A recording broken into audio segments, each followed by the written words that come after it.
So my name is Esther Mujawayo-Keiner. I'm 33 years old now, and I'm working here since 20 years, 21. I work as a psychotherapist, and I work with traumatized people, especially from Africa. Because I don't work with translator. I work directly in French, in English, or Kinyarwanda. I come out Rwanda. Or the Kirundi from Burundi is auch similar. So we understand each other. So I can work with the people from the different countries they come here as asylum seekers, and they are very traumatized. Those who come to us, they are very traumatized from what happened at home, from what happened while they are running away, they are fleeing, and what happened here in Germany as well. Because many things I'm in safety, I'm now in Germany, everything is going to be all right, and it is not at all. But we are a team psychosocial. That is very important. There is a team of psychotherapeut, but there is also a team of the social pedagogin, like Sabine, the colleague. Eva is psychotherapeut, Sabine is a social pedagogin, because although issues of stay, issues of accommodation, schools, all that, it is very, very important that we take the person as a whole. Yeah, so this is what I'm doing. I got remarried. I married my first husband was killed during the genocide in Rwanda. So later I met my actual husband. And so I came with my 3 girls, my 3 daughters. And then in Rwanda I was working as a psychotherapist as well in our Widows Association, AVEGA, where I was working with traumatized widows, or also a lot of orphans. Yeah. So when I came here, my husband was pastor in Niederrhein, in Neukirchen-Flühen. So at the end of the world, but I started trying to learn the language, and I was really desperate that I would never be able to. And then I found out, a friend told me, but there is a center in Düsseldorf, and they are doing what you were doing in Rwanda. Why don't you approach them? Then I approached them, then it was okay. I started without speaking the language. You already mentioned AVEGA, which you co-founded in Rwanda. Yeah. Maybe you could tell us a little bit more about excuse me. AVEGA's work and what you were doing. Yeah. So AVEGA is an abbreviation which stands for Association des Veuves du Génocide d'Avril. So the genocide started on 7th of April, and for 3 months we were just in hiding. It was just killing. And then 4th of July, when everything was over, everybody was thinking, I'm the only one who survived. You couldn't believe that there's somebody else. Then you will meet a friend who had already also survived, and you meet another one, and you meet another one, and start telling, and the stories were always worse and worse and worse. But we realized also that it was helpful to get it out, without knowing that it is therapeutic and without knowing that it is trauma. We were thinking we are just crazy. It was very informal. We didn't think that we are going to make a big organization like it is now.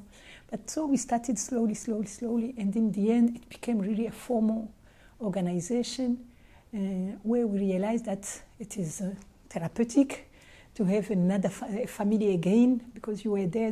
Your husband has been killed, your parents has been killed, your brothers, his sisters. You have no family anymore. So how can you go ahead without belonging to somewhere? So we needed really to have somewhere where we belong. We needed to have this family, and it helped us a lot.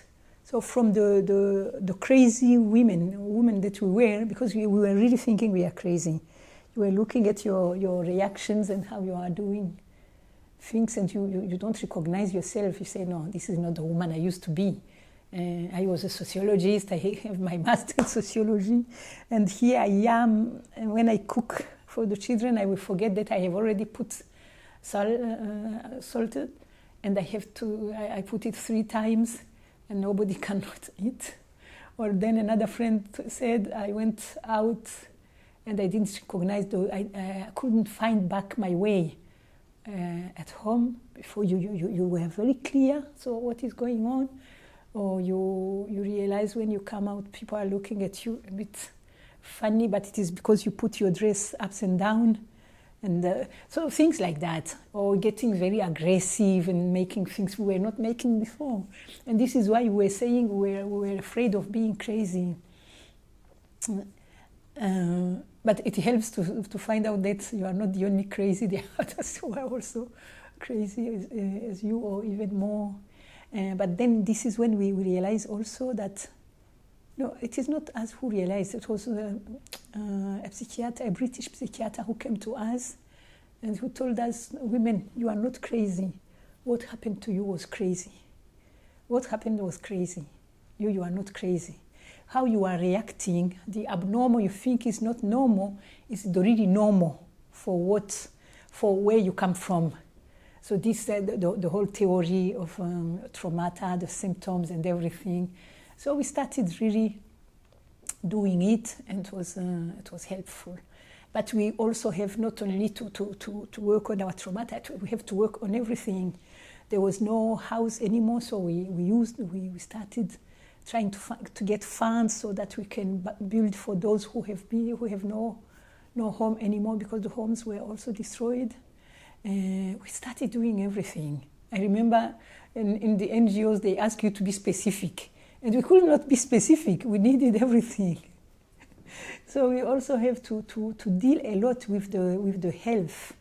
Many people were left for dead in the bodies. They were cut and left for dead in the bodies. So this was really one of the big project, was the health, physical health, but also, as I said in the beginning, the psychological health. But then the big challenge was really the Vergewaltigung, raping, because the rape was systematic. So for the 3 months when they were killing, they were also raping the women. From 8 years, yeah, very, very small girls, 8 years, bis to the old woman of 70 or more. And then we realized slowly that people were dying. They were dying of AIDS. They have been infiziert. And we didn't have the medication. We didn't have the money for the medication. The medication were there. The antiretroviral were already on the market there, but we couldn't get them. And then we realized that, and we have to fight also for the justice. So we were in all the domains. We were doing everything. Yeah, this is Avega. And so from the 50 members, now we are over 25,000. We are everywhere in Rwanda. And we it really helped us to be together. And we were very stubborn also. We were using it as because being a widow is very bad. So sometimes there is even a proverb like, you bring what is the opposite of luck? Pech. Bad luck, yeah, bad luck. You bring bad luck. You bring bad luck. So we used to say, okay, here we go, we are 10 bad luck. So you have to receive us, and we say if we have to deal with bureaucracy or with authorities and things like that. So, and when somebody says, I come from Avega, they know that they better answer your question, because if not, they will have more women and it will be bad for them. No, this was, yeah. So, what else? That is Avega. And of course, we have to do income generating project, trying to get a living again. And actually, it really helped, because we have no husband, we have no father, we have no brother, so there is no man to send out to do what they were doing. So we went out and we did. And then slowly, I think really among things which helped the Rwandan society to put the women now in the first thing is out from our experience, because we were everywhere, we were doing everything. We were like building, going on the building. Usually you don't do that if you are a woman. Or the other thing, like milking, to make milk, to take the milk from the cow. Yeah, usually women don't do that. And I remember in one meeting, women were telling about the challenges. And one woman told us, actually, now we milk our cows. And why? Because she asked the neighbor to milk her cow. And the neighbor made it once, 2 times, and the third time he said he's not going to milk the cow only, you too. So meaning he wants to sleep with you. And the women said, what? And they said, women, stop. Milk the cow yourself. The problem of milking the cow, why they say women cannot milk, it is because we dress, we have dress or skirt. So if you milk, you can be naked. So your privacy can be seen. So they say there is a solution. Put trousers. So we start putting trousers under your skirt, and you milk your cow, and you go up to the building site. So what? So we have been challenging, and in the end, and slowly it came in the mentality. Yeah. We helped a lot the society. Yeah. Like being in solidarity among the widows, and everyone helped a lot to struggle with the aftermath of the genocide. Do you think that, what was it like in terms of international solidarity? Can you talk a little bit about that? It was not so... first of all, we were so angry on the international because there's something which is really terrible. The genocide in Rwanda was known. They knew it was happening. They could prevent it. They were there. The UN was already there. So I think 2,500 or around 3,000 soldiers. But when 10 Belgians were killed, they decided to leave. And they really abandoned. There is one site, one school where people came because the UN soldiers were there. And outside the school, there were killers. And the day the Belgians went out, ran away, the killers came in and they killed everybody. So there is a lot of shame and guilty, by the way. So after the genocide, there was a lot of NGOs coming in, but many doing more fundraising than really action. But they were still. And at least they recognized that the genocide was a genocide. They created this famous international tribunal in Arusha. And even though it was not really, it was very costly, very expensive for very few people. So this is why many people criticize it.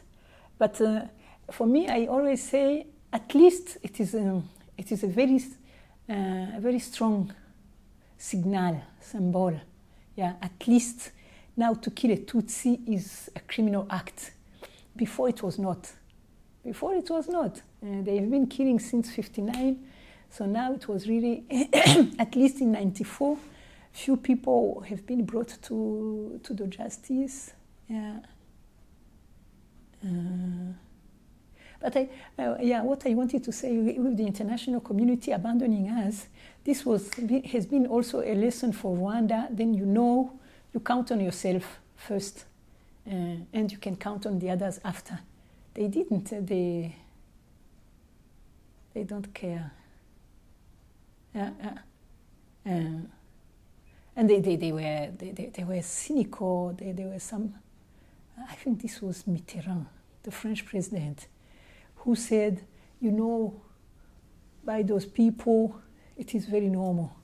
So to take a machete, to say they are savages, it is not important. And you know that your lives don't matter. Doesn't matter, only for you. So you have to learn to protect yourself. You have to learn. And this is among the things which pushed Rwanda also to try to be the best now. To try to go ahead, to try to do, yeah.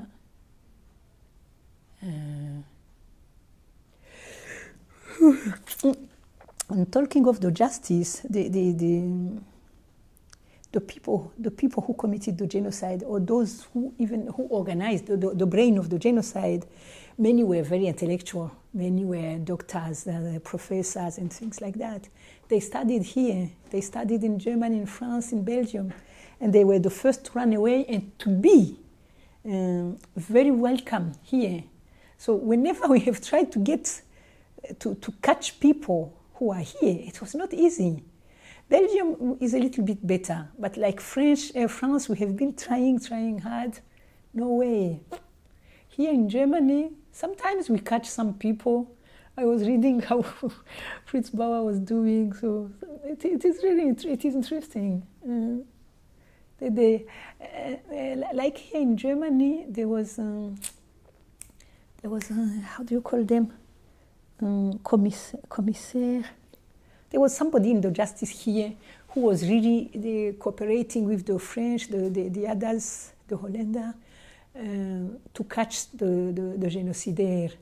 And he came once here in my office and he told me, somebody told him that I'm trying to find out where they are hiding. So he came to me and he told me, if you know anybody, let us know.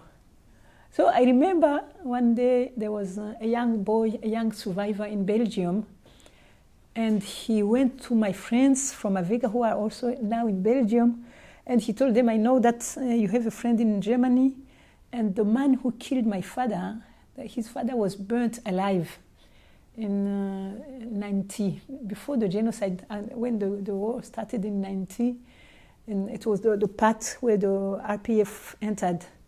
So the burgomaster, the mayor of the city there, he took all the Tutsis, intellectuals, the professors, teachers, and I think his father was a teacher, and they put them in a hole and they burnt them alive. So the child knew the story, and later he knew that the man is here in Germany. Then I have the phone of the commissaire, so I called him and I told him I have found one. No, and they did. So did he end up in court? He's in prison now. So it was really Commissar Zon. I think his name was Zon. He was fantastic. And I told him what I know. I said, I don't know the man, but this is the story, and those are what happened. This is what happened. And he told me, no, you don't have to know more. It is our job to look for. So they really did. They came to me here. They went to Belgium. They went to Rwanda. They collect all the informations, and they arrested him. And there was the process. No, what is in English? The trial. There was a trial in Frankfurt or Stuttgart. I don't remember. One of those two. And I said clearly, I don't know him, because in the court I thought he's a lawyer. He was so well dressed, and he studied here. He made his diploma, engineer, agronome, and whatever. And this is really what is terrible, because you have people like him who knew very well what they are doing, and they pushed, they manipulated. The propaganda was so much for the I want to say the normal people, for the small people. There's no small killer, but still I think the responsibilities are different.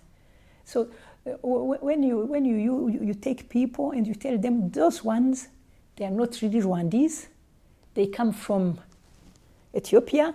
This was a professor in university who made once a speech near a river, Nyabarongo. And he told the people that the Tutsis are from Ethiopia. They can go back home by the shortest way. And the shortest way is to send them in the river, and they go to the Nile. Took his source in our place, in that river. So that river goes and goes to the Nile. Then they will go quickly back home. They are foreigners. They are dangerous. If you don't kill them, they kill you. They are manipulating you. They use really sometimes you have the same stigma as here, as what was said here. And for somebody simple peasant there, if you manipulate his mind, and the radio was saying that, and it was everywhere. So how could you resist? And this is another big theme. Who resisted? Who used his mind to think, no, what you say is not correct, I refuse it. God Dank, there are some people who did, but they were not so many. And it was really individuals. Some died with those they were protecting when they were refusing, saying they are human like us, we have been living together. How do you say now they are enemies? And can a baby be enemy? Can an old woman be dangerous? So who do you want to tell that this is my enemy? But unfortunately there were not many, and unfortunately it was individual. If the church, for example, have stand up and said that